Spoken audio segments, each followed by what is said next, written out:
Now, if there's shortage of doctors, imagine how many shortage of psychologists is there. Imagine, is there any person you know on earth, yourself, who doesn't have psychological issues? Even including yourself, you've got psychological issues. Including yourself. If you really assess yourself, there are psychological issues that you are dealing with. Maybe you are not consulting, you don't have money to consult, or you don't see the need to consult. But almost every person on earth have got psychological issues. Almost every person on earth has got psychological issues. So the issue of psychology, the fact that you are not being consulted, it doesn't mean you are not needing a psychologist. Some is money issues, some is availability. Look at your community where you stay. How many surgeries do you see around? There are many, but how many psychology practice do you see around your area? None. None. If they are there, there are few. Why? It shows you about the shortage. So when we speak about the shortage of psychologists, we speak about there are practical things around you that you can look at that will tell you how many psychologists are needed in your area.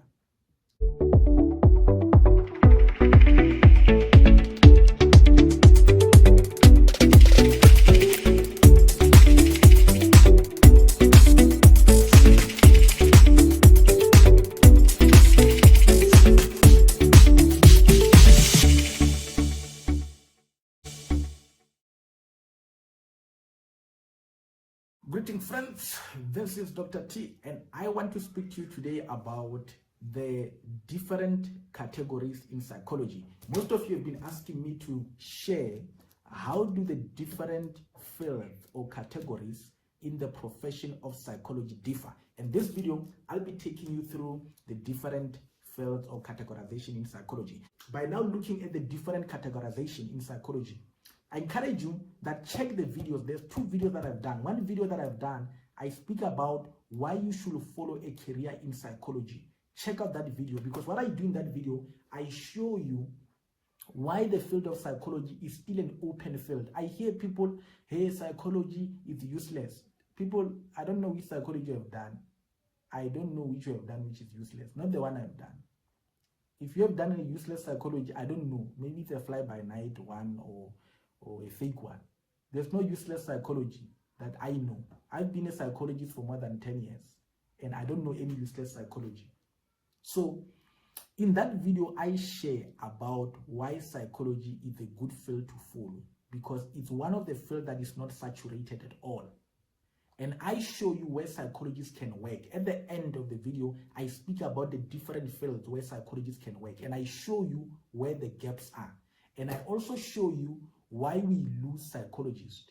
There are few psychologists trained. I mean, some of you complain about how they take limited number. So imagine they are taking limited number, but psychologists also die on an annual basis. Yes, psychologists die. Most psychologists also relocate from the country. Most psychologists relocate. So imagine there's relocation, there's death that occur, and they're taking fewer people to become psychologists. So you can just imagine the gap is there in psychology. Most of you know that there are shortage of doctors. One institute, institutes, there are 26 institutes in South Africa. I think about 16 of them, they are medical institutes. They take, maybe the lowest takes about 150 learners, maybe the lowest. Majority, they take 190, 200, and 250 of learners into medicine every year. So imagine 16 institutes. On average, they take above 1,000 learners every year. Above 1,000. Above 1,000, maybe close to 2,000 to 3,000. Psychologists don't even enroll that in a master's per year. We don't enroll as much. I don't even think we enroll more than 200 a year in a master's. Now in medicine, they enroll over close to 2,000 a year. And we are still saying there's a shortage of doctors. Now, if there's a shortage of doctors, imagine how many shortage of psychologists is there. Imagine, is there any person you know on earth, yourself, who doesn't have psychological issues? Even including yourself, you've got psychological issues. Including yourself. If you really assess yourself, there are psychological issues that you are dealing with. Maybe you are not consulting, you don't have money to consult, or you don't see the need to consult. But almost every person on earth have got psychological issues. Almost every person on earth has got psychological issues. So the issue of psychology, the fact that we are not being consulted, it doesn't mean you are not needing a psychologist. Some is money issues, some is availability. Look at your community where you stay. How many surgeries do you see around? There are many, but how many psychology practice do you see around your area? None. None. If they are there, there are few. Why? It shows you about the shortage. So when you speak about the shortage of psychologists, we speak about there are practical things around you that you can look at that will tell you how many psychologists are needed in your area. So when you speak about there's a shortage, psychologist is a lucrative field, is still in demand. Those are the things that we're referring to. So let me speak about now the categories. I want to close. There are 8 categories in the profession of psychology. There's another video which I've done where I speak about how long does it take to become a psychologist. Check that video. In that video, I show you the different categories, the 8 of them, and what is the career path to get into those particular categorization. Go into them. I'm not doing that in this video. In this video, I want to just share all of them and just share a bit about what each one of them. The first one, let me start with mine that I know very well, educational psychology. What does an educational psychologist do? Educational psychologist, basically, you are a psychologist who specializes in educational processes. Majority of them, they work in schools because most people, they believe psychologists are school bound. Majority of them, they work in schools. But psychologists can work in school, they can work in corporate, they can work in any other field where education is where it's an educational context. So mostly our job involves variety of things. Majority of the work that we do, it involves a lot of assessment. That is why educational psychologists, they are very good in psychometry. I know educational psychologists, actually, some of them who work in corporate, who are focusing more in psychometry work, because we do a lot of psychometry, particularly from an honors level. Psychologists, they do psychometry because we are a specialized field. So they do a lot of assessment because they work with a lot of students, a lot of learners, because we do a lot of career assessment, we do IQ assessment, we do learner support assessment. So basically, we do a lot of assessment in order to support the learner in their development. So career assessment help us to be able to guide you in the career path that you must follow. Learner assessment basically help us to understand whatever learning difficulties, barriers that you might be facing, and how we can be able to provide you with educational interventional support in order to guide you. That is why most of educational psychologists as well, you find them in disability unit. When people want concession assessment basically is when you are having some form of a barrier, maybe you are slow in writing, you are visually impaired, you are having auditory issues, and you want to be assisted in a form of concession. So we do concession assessment to determine where the limitations are and what type of support or mediation do you need in order to be able to perform on par with other kids without, if those limitations are removed. So they work highly a lot with people in disability. In higher education at high school level, you find a lot of that. In government, you find educational psychologists playing a critical role in being able to assess learners in a normal school who needs to go to a special school. That's part of the work that we do. So we do a lot of work around assessment, but educational psychologists can also be providing counseling in higher education, be able to guide the learners, to be able to guide students in terms of their career path, guide them on the curriculum issues, change of courses, and different career options within higher education. At high school level, primary school level, they are able to provide therapy to kids. Educational psychologists, they are trained in therapy. I remember I hated therapy so much.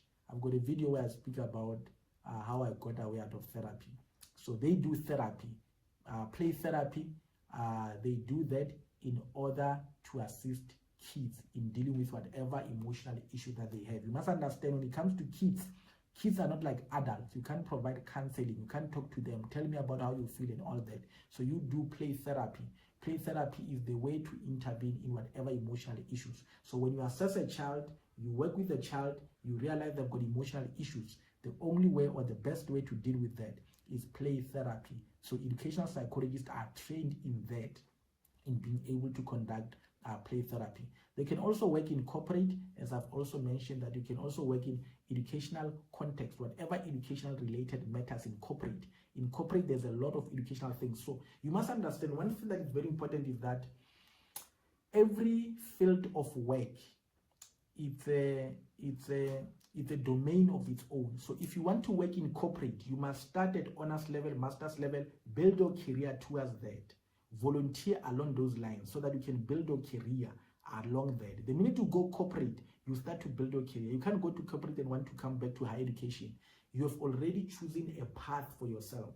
Higher education on its own is another field of work. When you are in higher education, you are building your career. That is why one of the excluding criteria for you to come to higher education as a psychologist or as a senior manager, they will always want you experience in working in higher education. So make sure, if you like corporate, go corporate. If you want NGOs, go NGOs. Government, go there. If you want higher education, be in higher education. You need to choose the area that you want to work in as an educational psychologist. So there's a lot that we do, but in the gist of the matter is that we work as psychologists within educational context. In higher education, we can work with any kids with all forms of psychopathology. I think that's where the issue is. In higher education, they think there's any psychopathology that we can work with depressed learners, students, we can work with them. Bipolar students, educational psychology can work with. That is why we do psychopathology as one of the modules in masters. Even in honors, I did psychopathology. We do psychopathology, depression, bipolar. We can work with those things. Anxiety disorders, any form of severe disorder, we can work with in higher education or in any educational context. We are not trained to work with psychopathology of adults. That is why it does not make sense for an educational psychologist to work in a hospital. You will not necessarily get adults there who are in educational context. It's a clinical setting. So that's where we distinguish ourselves. We are not trained. That is why even when we did psychopathology, our psychopathology was limited to those at the age of 18. So when I work with an adult, I will work them on their educational development, but I will not necessarily go into psychopathology because it can branch into more clinical issues that I have not been specialized with. Then the second one is what we call the clinical psychologist. Clinical psychologist, I think what I do, I distinguish the profession easily by their domain or by their main name. When it's educational, I know that you work within educational context. When you are clinical, you work within a clinical context. So clinical psychologists, they are mainly within a clinical context. You find them in a hospital, you find them in a clinical settings. One of their most key stakeholder that they work with are doctors. They work with doctors and psychiatrists. They work very close to them. So what they do, they provide psychological intervention to patients in the hospital. You must understand, a psychiatrist is just a medical doctor who understand the medical aspect, how to administer medication, monitor psychopathology, and be able to do the correct prescription and monitor how that medication works on that particular. So psychologists or clinical psychologists, they are trained in providing therapy to those particular clients and monitor them. Although they can do pharmacology. Pharmacology basically is the study of medication and administration of those medication to patients. They don't get trained. They are not allowed to actually issue medication. Although there's an insinuation they can, you are trained to understand the impact on medication on the patient, but not necessarily to prescribe it. Psychologists are not trained to prescribe. We are trained to understand the impact of medication. That's what clinical psychologists do. They work in a clinical setting.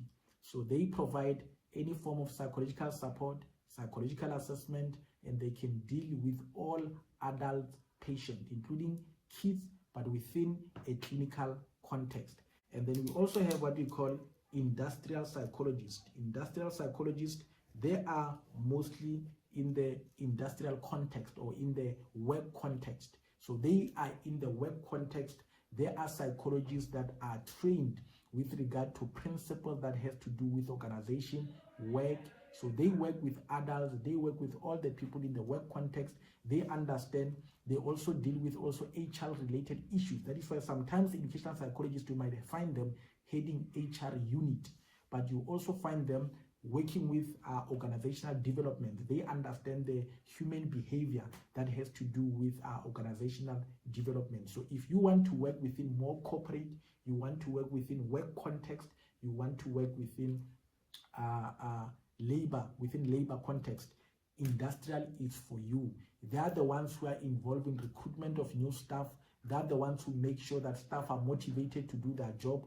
They are the ones who make sure that the staff are well trained to do their job, and whatever psychological issues that employees have, they are responsible to ensure that they are well psychologically to be able to do their job. Those are industrial psychologists. They are also involved in assessment, but the assessments are more focused on recruitment or assessment in terms of competency. Do you have the competency to be able to do your work? So they do assessment to check the competency of the staff members that they work with. So that's number 3. Number 4, we've got what we call counseling psychologists. Counseling psychologists, basically, they are more general psychological support and intervention. So basically, they provide counseling in order to address any issues that might be hampering or hindering the well-being of an individual. They help you more with an adjustment into life issues. It has to do with adjustment. Whatever issue that you have that is hinder you in terms of adjustment to function well within your context, counseling psychologists are able to help them and understand why they wanted them to work in the rural areas. I think that was actually downgrade of their work, because people have got issues that hinder the adjustment in almost every area of life. So counseling psychologists, purely they can provide counseling. They don't do a lot of assessment as educational and clinical do, although they are trained also in assessment, but they are more on one-on-one counseling.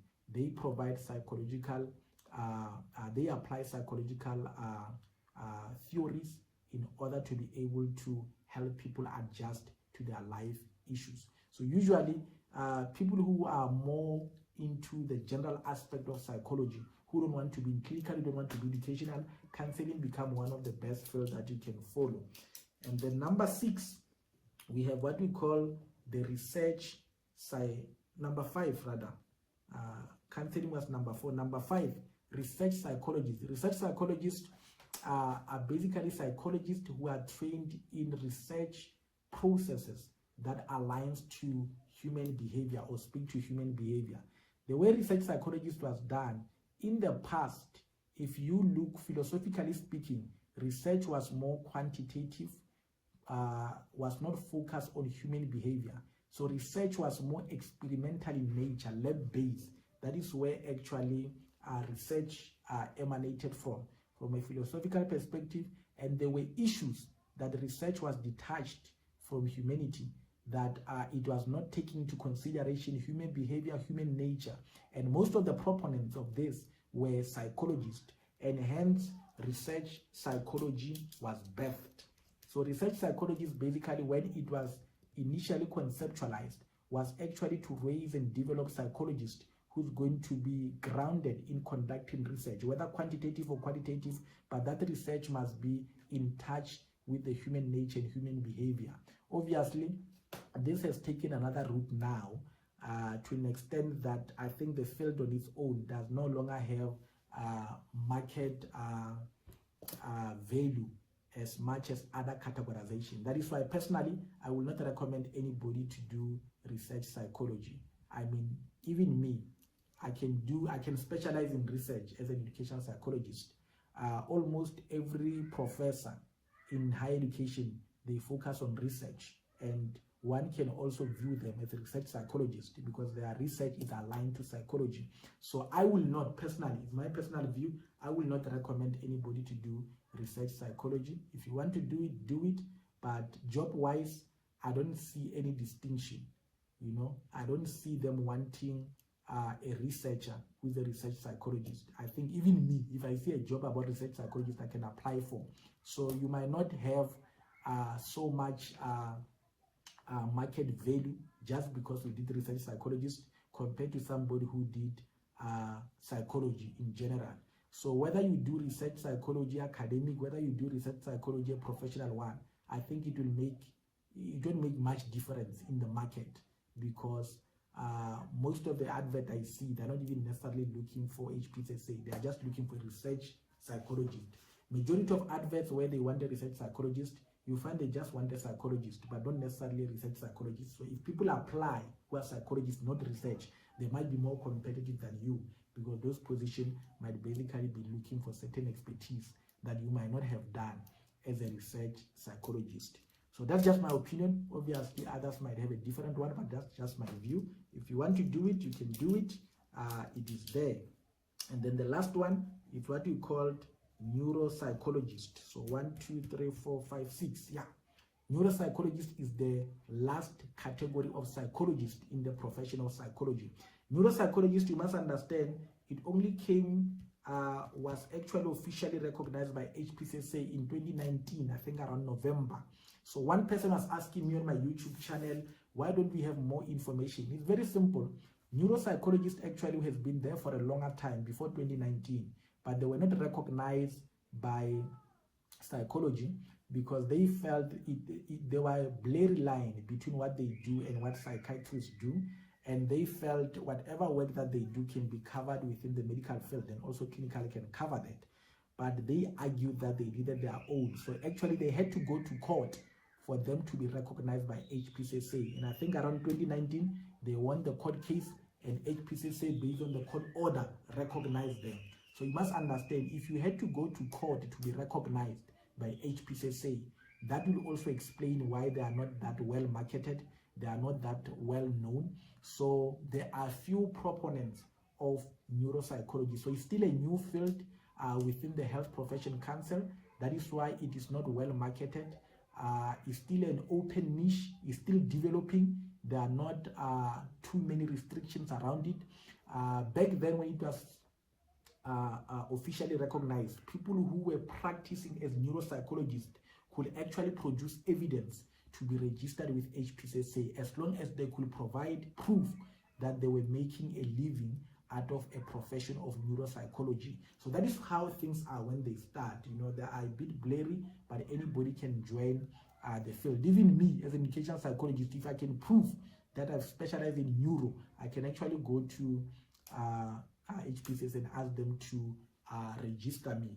As long as I can show that I've got certificate. Remember, the profession is about, you must train in the area where you have been, you must practice in the area you have been trained, which means I can develop myself as a particular profession, attend workshops, attend their field. As long as I'm a psychologist, I can be able to prove that I've been trained in that particular area.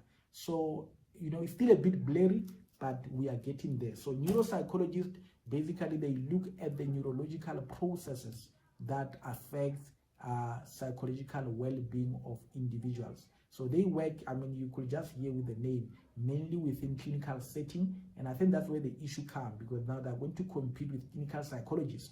So issues are going to arise in the future.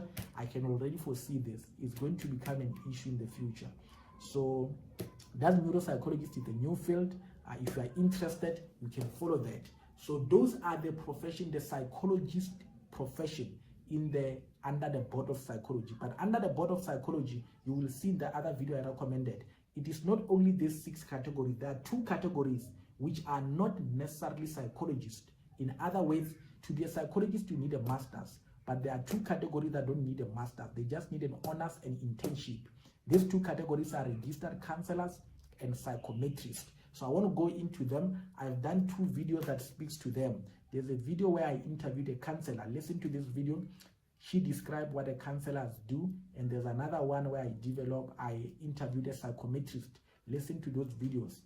They will describe what psychometrists do. So what is common among all psychologists, the 6 of us, is that all of us, we provide psychoeducation. In other words, if you sit with me as an educational psychologist and you don't want to take medication for your child who has got ADHD, I've got a responsibility to educate you. That is why as a psychologist, you need to know about the medication, how the medication works on a person. You've got a responsibility to psychoeducate.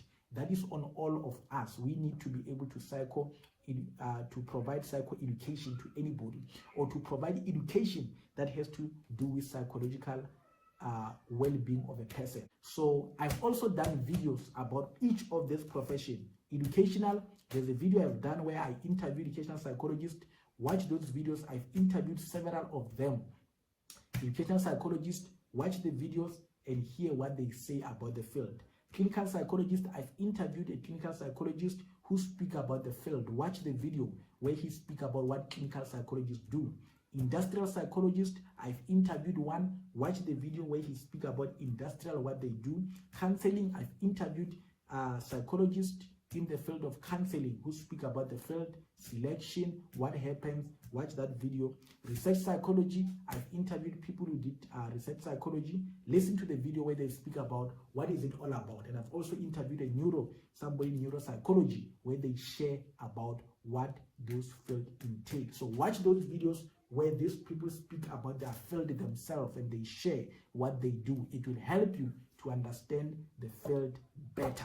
Colleagues, let me end there. I hope this video was very helpful to help you understand the field of psychology. As you prepare yourself to apply for the master's degree in psychology, honors degree in psychology, I hope now you have got clarity what each one of them does. But remember, don't be limited. When you apply, when you complete as a psychologist, you can actually start to build your career. Like myself, I've built my career as a career psychologist.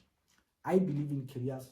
I enjoy careers, so I built myself within that. Anything that has to do with career. I'm an education psychologist, but I specialize mainly in career psychology. That's my field. That's where I study. That's where I spend my time investing my knowledge in it as a career psychologist. I can be able to teach people about the different careers. So you will develop yourself and build yourself in the field that you have interest in. Let me end there, colleagues, and I thank you for your time. If you have not yet subscribed, I encourage you that subscribe. If you like this video, give it a thumbs up and share it with as many people as possible, particularly students in psychology, psychologists, any person in the field of psychology. Share it with them. If you've got any question regarding what I presented, put that question below this video on a comment section and I will be able to attend to it. Enjoy the rest of your day and continue living life to the fullest. Enjoy.